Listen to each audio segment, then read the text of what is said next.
Welcome back to On Air with Dr. Pete. I hope you've been having a great week, and we are here for May Mental Health Awareness Month, and I have a very special guest for you today. But as you know, it was not that long ago we had things like COVID, and all this stuff was getting in the way about the issues of anxiety and depression, and the devastating effects that it's had, especially with our little humans. And more research is coming available, and I've been curious to see how this is impacted. And so that's why I brought on this guest today. This is Dr. Norna Jules. Hi. Dr. Jules is also a former student, so this is really cool, full circle. We're going to talk about that a little bit. She is a clinical psychologist, passionate about advocating for individuals and families in their life's transitions. Dr. Jules focuses on neurodevelopmental disorders, and she is specifically interested in how teens have been impacted by COVID, social media, and external factors. So we are going to learn all about that today. Welcome to the show. Hi. Thank you so much. What a warm welcome it's been. Oh my goodness, I'm so glad that you reached out. And so, what was it like in my class? And you could be honest; it's okay. We like to keep it real here. The most real thing I can say is your class was the first time I was introduced to cognitive behavioral therapy. I had no idea what it was, and my perspective on therapy was so different Yeah. before coming to your class. And at the time, you didn't call it that.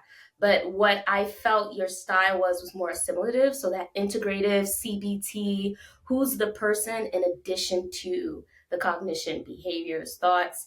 And it just drew me in. And ever since then, and I don't think I've told you this, ever since then, I decided I think this is the type of therapy I want to do. So a lot of Wow. the work I do is attributed to that CBT class. Well, and it's funny because your peers, I remember one of the things that they said is that I was the first person to tell them that grad school is traumatic. That was one of their memories. That is so funny.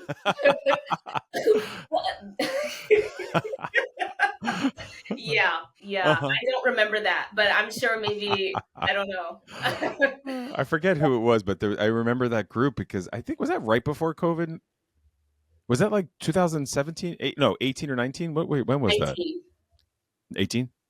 19, 19. Okay, yeah, yeah. 2019. Yeah, so it was like right before COVID, probably. Right before COVID. Yes, it was Yeah, right before COVID.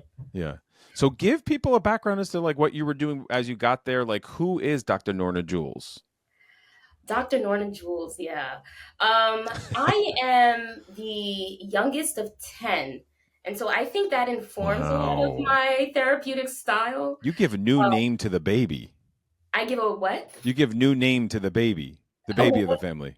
What do you mean? What does Like the that last born. Like so you said you're the last of 10 or one of 10? Yes, That's so I'm the last of 3. That's like nothing compared to you. Like you it give is. you have a trophy for being the baby of the family.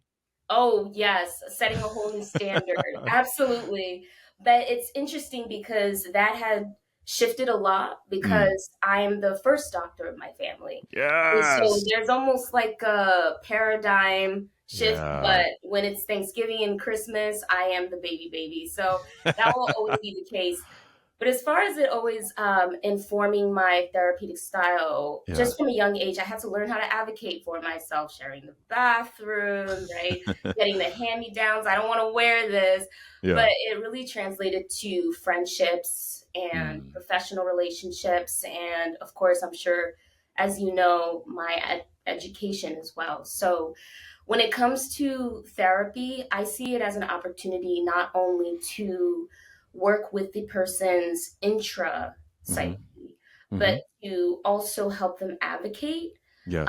across systems.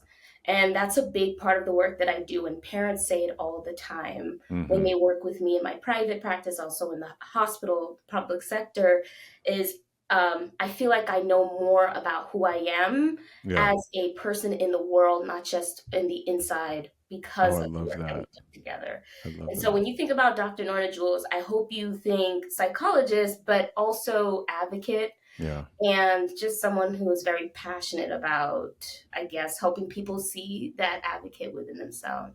Well, and you've said that it's like not a one size fits all, which I love. And so you gave me a little shout out of sort of forming your cognitive behavioral therapy Yes. approach. And so give us more about your philosophy, like that it's not a one size fits all.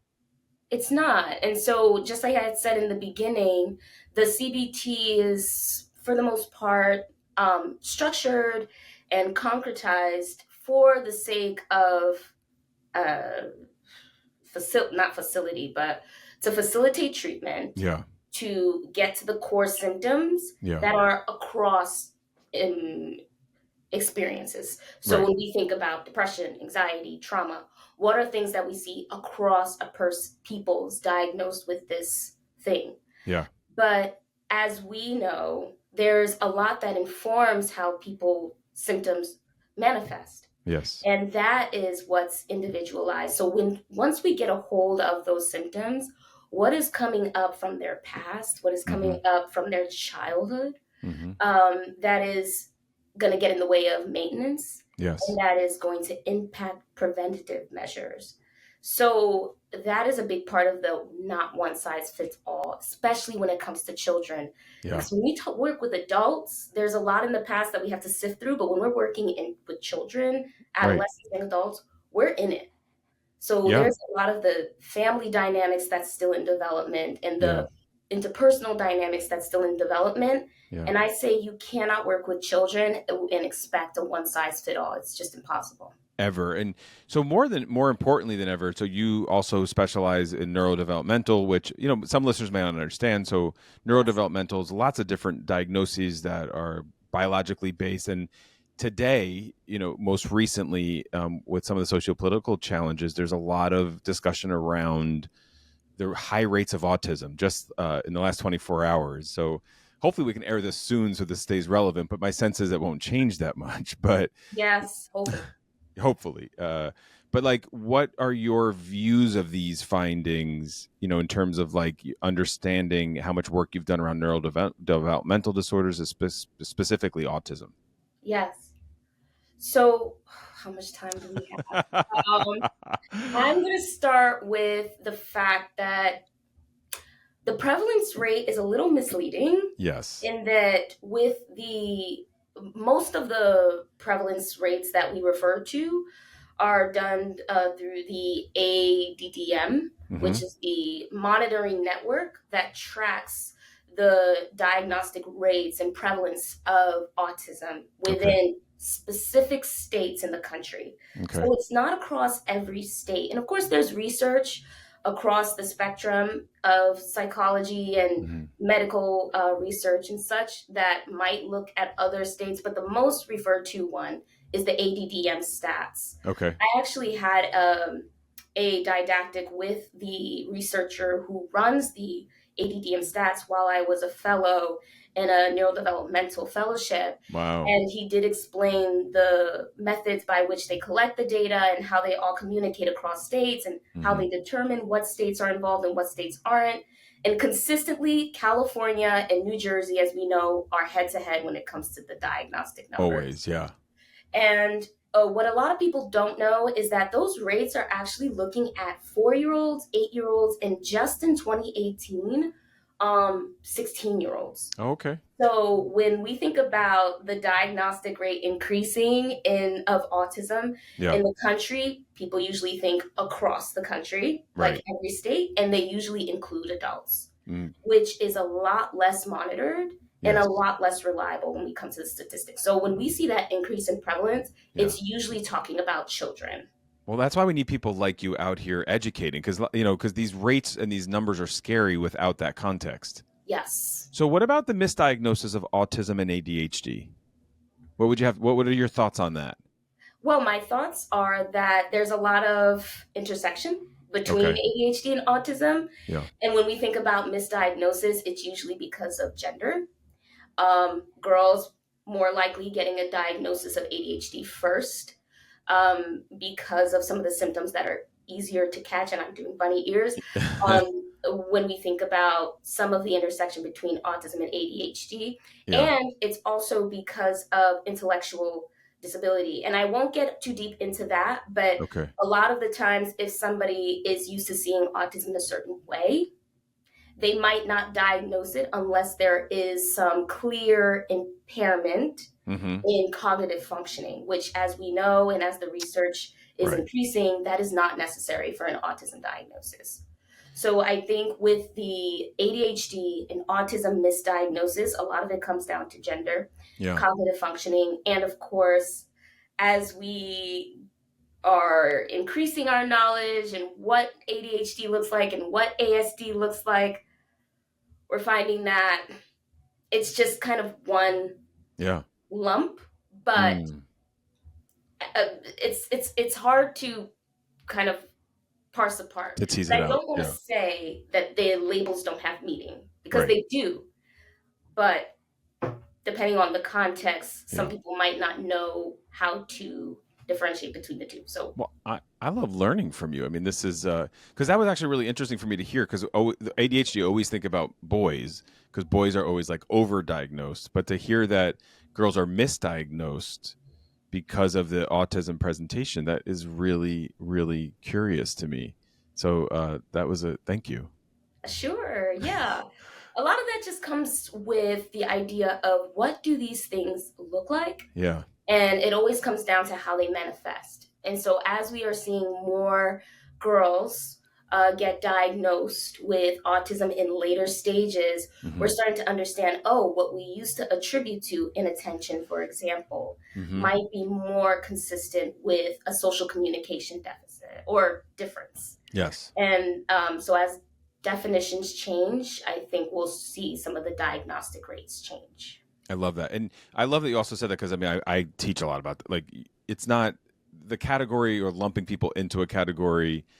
I just use it to inform the treatment, you know, and that's why you need the diagnosis because autism ADHD would be treated very differently. Are we still with that? I think so. Yeah. Yes.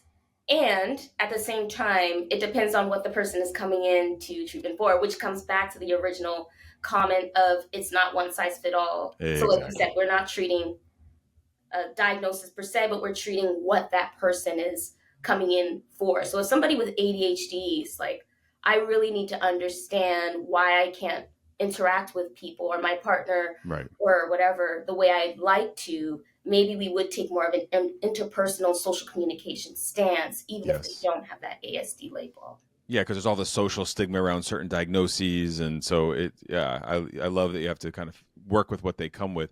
Now, because of the population you work with, what are you seeing with like post COVID? I know lots of stuff written on this right now, but Yes. I don't know that we know yet. But how would you say it's kind of impacting social growth amongst the youth? Um, I don't think we are thinking about it enough. Oh, I But like. Okay. I do see it, even in the short amount of time that has passed between COVID and now we're in, I feel safely we can say post COVID. Hopefully. Yes. Yeah. Parents are concerned about their children's ability to interact with other people. Yeah.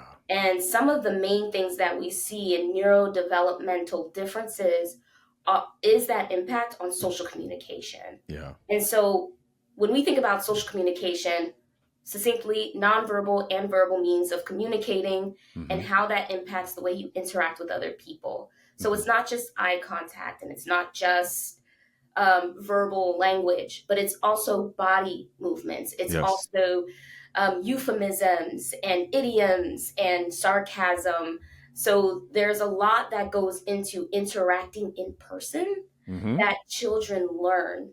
And we Mm. do not talk enough about the fact that there was a time span of 3 years where Oh, children who were in the most developmentally crucial time of their life when it comes to engaging with, what kind of age group would you say there, just for I listeners? would say, so early school age years, when we really start to push them out into the world Yeah. and they're starting to learn how to use some of those things they pick up from their family with Yeah. other people and realizing, oh, this is useful. This Like is five, adaptive. 6, 7, 8 ish. Yeah, yeah, yeah. Yeah. Yes, keep me succinct, Dr. Pete.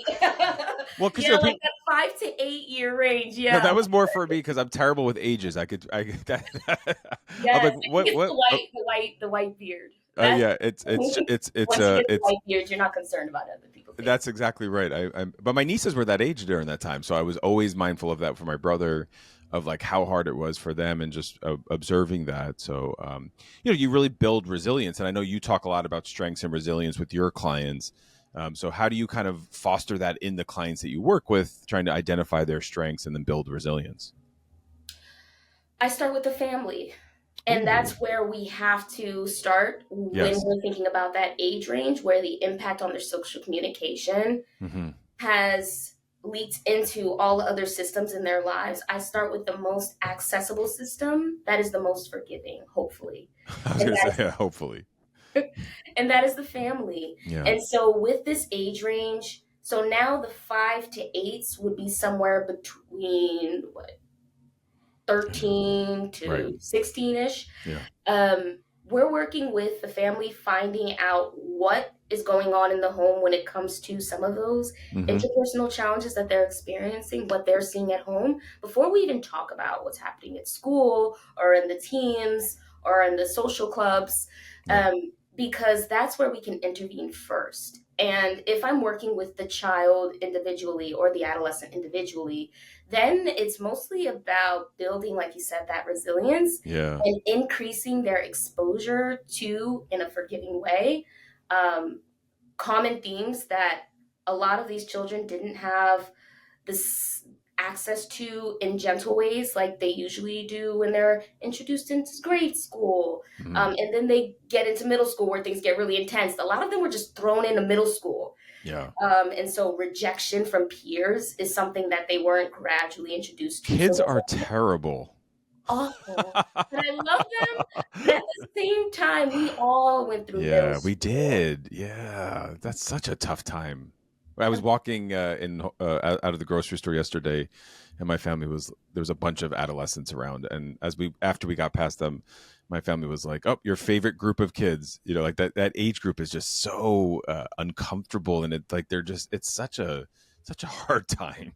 It really is. So shout out to parents that have those adolescents at home. It is not easy No, it's not easy. And you also reflect, a lot of parents reflect on what it was like for them. for So just them. how you're going through, like, this was terrible. There's Yeah, a lot of anticipatory anxiety too that totally. comes into this life change or this transition. So it almost comes from the parents from their own anticipatory anxiety, is what you're saying. Yeah. Absolutely. Wow. Absolutely. I was like such an awkward adolescent, which is really, really funny. Surprising. I was really, really awkward. Really? Yeah.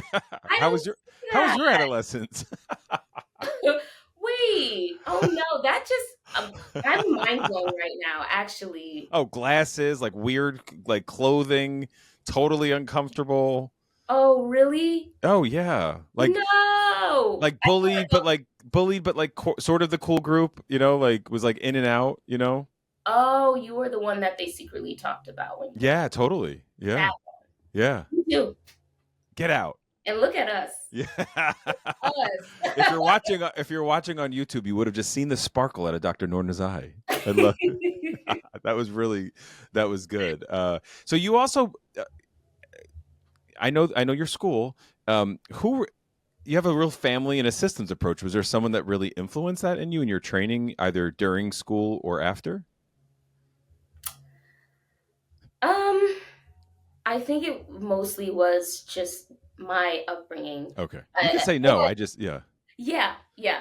But we had some big hitters Well, that's at why that, I was curious. right? Okay, I was curious. Yeah, Yeah, so with Dr. Boyd Franklin, of course, having taken a few of her courses, although yeah, I was never directly supervised, just yeah. her Because she lens. retired right after you got there. Yeah, yeah. Yeah, so yeah, to But it's some influence extent. there. It's still there. So, a lot of advocacy is a part of your work as well, which you've mentioned already. And so, I wonder how do you make time for that? You have all these different roles that you're doing and people that you're working with and families. How do you make time for that work?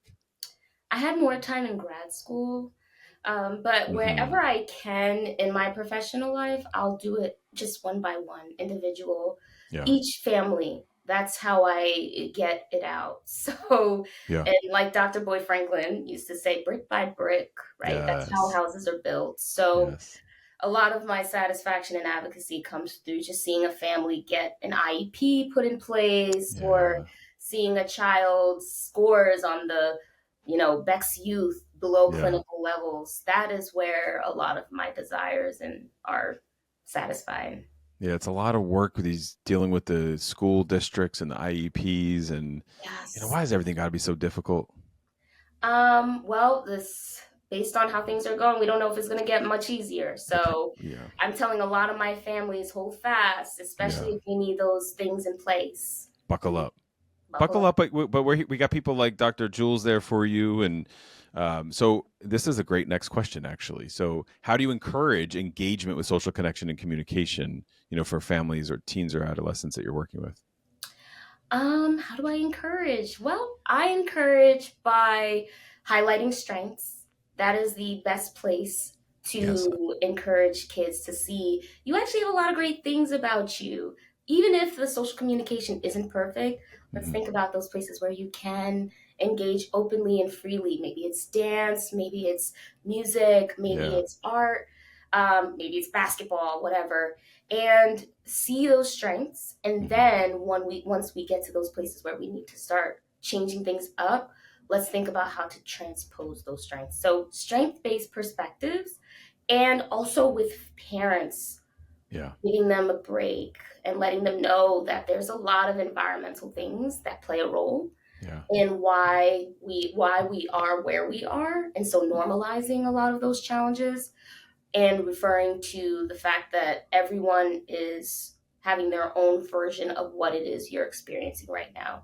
So We're one of all my going. fallbacks, Yeah. normalizing Yeah. and strength-based We're all perspectives. going through something. We're Yeah. all going through something, but sometimes what's important is just to give that some space, name it, and then I love that you talk about like that, dance or find something. And it made me think of like the "It Gets Better" campaign, which I think is specific to LGBTQ, but I could really be applied to this group, right? Yeah. And thinking, Yes. yeah, like thinking about it gets better because the adolescents are so, we're joking because we can, that they're awful. I'm saying that; those are my words. Those are your words. Those are my words. Not mine. To be clear, that's all me. But it's the bullying, it's the hormones, developmentally, like all the stuff that we know is supposed to happen. Like if I'm working with college age students, I know that you're supposed to black out every so often when you drink.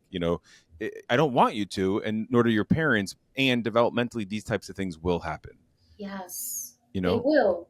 They so will. bullying will happen. Like we can't do. They will. Like I don't want it to happen. I don't. I'd love an abstinent approach to it, but it's just not realistic, right? It's not realistic, and that's where a lot of this gentle exposure to these concepts Yes, for these families comes in, because they come in and they're like, I don't like the fact that my daughter's not in the cool group. I And I'm like, know. well, your daughter also has a lot of great strengths. Where does she fit in? Let's talk about that for a second. Right. And then we can talk about the fact that everyone gets bullied, and maybe Yeah. the reason why you're so afraid is because you were bullied. I So love. it's okay. It Yeah. happens. And look at you now. Yeah. And so a lot Mm, of that is just let's pass by. Let's pass mm, by it. That is Right? yeah, Third that wave. yeah. Accept it. Let it come. That is deep because it is really all families. That's the other thing I hear you saying. So again, that's why I was asked about your influence. But a lot of times people will drop off their teen and say, "Go fix them," and it's like, "No, mom, dad, parent, whatever you are, come in." Come here, let me talk to you for a Yeah. second. Yeah. Absolutely. No, Absolutely. it's the whole system. Like people pick up on it, the kids pick up on it, and so how do you see the future? So we're talking, we've talked about a lot so far. We've talked about the neurodevelopmental piece, the diagnosing, these challenges of this, just developmental of this stage. So where do you see mental health services going for this group? I see it becoming more, I don't want to sound like a broken record here, but You more don't. family oriented. Yeah. I My understanding is a lot of intervention misses the family piece. Yes. And it doesn't have to be family therapy. It doesn't have to be hardcore parent management training. All those things have their place, Yeah. but involving the parents and holding them up and showing them you can do this too. It's not me, it's actually you doing the work. It's actually you encouraging Hmm. the progress, Hmm. empowers them, Yeah. and is actually one of the best measures of success for maintaining that progress, is parent involvement when Yeah. we think about children and adolescents. So I'm hoping as we move forward in the field, and there's a lot of anxiety and depression manuals for teens that are starting to see Yeah. and incorporate parent sessions and parent-based supports, because we're realizing that the family is a big place to Mm. intervene upon, and I'm hoping that's where we'll see some more changes, get empowering parents more. I love that. Yeah, you really it's so beautiful to see you today and shine like this. And you have to go to the YouTube to see Dr. Jules's little sparkle every time she gives these gems and these jewels. And I Yes. really admire this holistic approach, and this conversation is going to be very helpful for a lot of people struggling. So, where can listeners find you to learn more about the work that you're doing? So I actually got my website up and running just for this. I was like, I need to have this ready so I can Yes. share it. So it's Dr. period Norna Jules, or Dr. underscore Norna Jules.com. Wow. I'm hoping that's right. Well, we're going to put it in the show notes anyway. Okay, great. And my Instagram, Facebook, LinkedIn is Fruitful Minds. Ooh. One word. Fruitful Minds. So be sure to check out Dr. Norna Jules. Thank you so much for being here. It was really a truly a pleasure, and it's so nice to see you continuing just to change the world. Thanks for doing. Aw, Thank you. Keep thanks, it up. Dr. Pete. It's a really tough world and out there, and you listeners heard it in my voice that this is not an age group I work with. So we need people like Dr. Norna Jules to be there to They're help not those families. terrible. They're not. They're just misunderstood. They are they are misunderstood. So anyway, listeners, thank you for tuning in. You are the reason that we are here to give you this messages, and so I'm truly passionate about helping others. That's what this podcast is about. So you can find everything at officialdrpete.com. Thank you all again for being here. Please like, follow, and share anywhere you listen to podcasts or socials. We will be back next week with more for May Mental Health. Until then, spread a little kindness and stay well.